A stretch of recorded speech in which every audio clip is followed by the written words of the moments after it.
आज जिस तरह से डॉक्टर भीमराव अंबेडकर को जिस तरह हमारे मंत्री जी ने कहा है, आपको क्या आज स्वतंत्रता सेनानी के वंशज होने के नाते से अब क्या फील किया?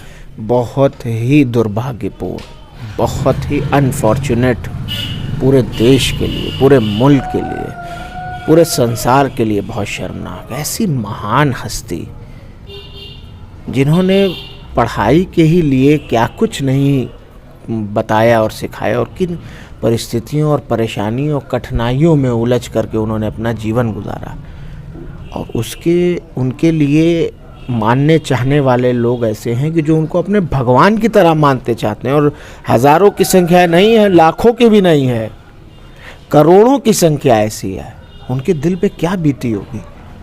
आप तैश में आकर के, अपने अहंकार में आकर के, अपने पावर के गुरूर में आकर के ये बोल तो गए, लेकिन कम से कम इतनी तो आपको अपने पद की गरिमा होनी चाहिए। आप देश के गृह मंत्री हैं, बहुत बड़ा पद है, प्रधानमंत्री के बाद सबसे बड़ा पद है। आपको कम से कम माफ़ी मांगना चाहिए, कुछ नहीं तो खेद प्रकट करना चाहिए। कुछ भी नहीं, हज़म कर जाएंगे आप और लोग हज़म कर जाएंगे, ऐसा बिल्कुल नहीं होगा। ये देश बाबा साहब का अपमान नहीं स्वीकार करेगा, ना सह सकता है, और ये बहुत ही दुर्भाग्यपूर्ण है। सबका सर शर्म से झुका देने वाली बात है, और इस तरह से जो इन्होंने किया है इसका खामियाजा इनको भुगतना पड़ेगा, आने वाले ना पड़ेगा। बहुत दुखी हैं लोग और बहुत गमगीन हैं लोग, और हम भी बहुत गमगीन हैं।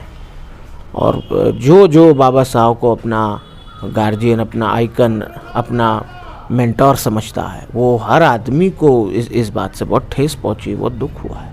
आप चुनाव को बोल रहे हैं, किस तरह चुनाव? जिस तरह से हमेशा होता रहा है कि 5 बजे के बाद एक फिगर आ जाती है, 7-8 बजे के बाद 7 बजे कुछ फिगर आती है, 12 बजे रात में कुछ फिगर आती है, तीसरे दिन फिगर कुछ और आती है, रिजल्ट के दिन 30 और फिगर आती है। ऐसे हालात में कैसे मुकाबला किया जाएगा? तो माननीय राष्ट्रीय अध्यक्ष अखिलेश यादव जी ने कहा ना कि पहले इनको ईवीएम से ही हराऊंगा और फिर ईवीएम को हटाऊंगा। किसी ने सोचा था?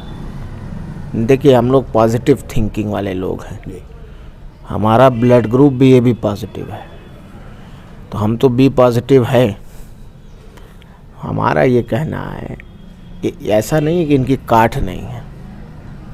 उत्तर प्रदेश में किसी ने सोचा था 2024 में 37 सीट और 6 सीट गठबंधन की कांग्रेस को, 43 और एक निर्दल हमारे भाई चंद्रशेखर आज़ाद जी 44 सीट, 80 में 44 एक तरफ।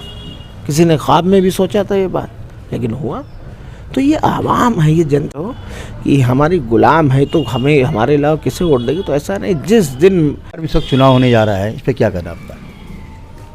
देखिए, बिहार की जनता बता देगी कि बाबा साहब का जो अपमान हुआ है वो नहीं बर्दाश्त करेगी। बिहार बहुत भाषा वो टूटी फूटी कुचैले या फटे होंगे, वो आपको लगता होगा कि ये एक बिहार का ही नहीं, मैं ये हिंदुस्तान की भी खूबी है। ये वो इंसान बहुत जागरूक है, बहुत पढ़ा लिखा है, बहुत समझदार है। ऐसा नहीं है कि वो जाहिल, वो ज़बान टूटी फूटी बोल रहा है, वो बिहारी में बात कर रहा है, लेकिन बिहार के लोग इसका जवाब देंगे।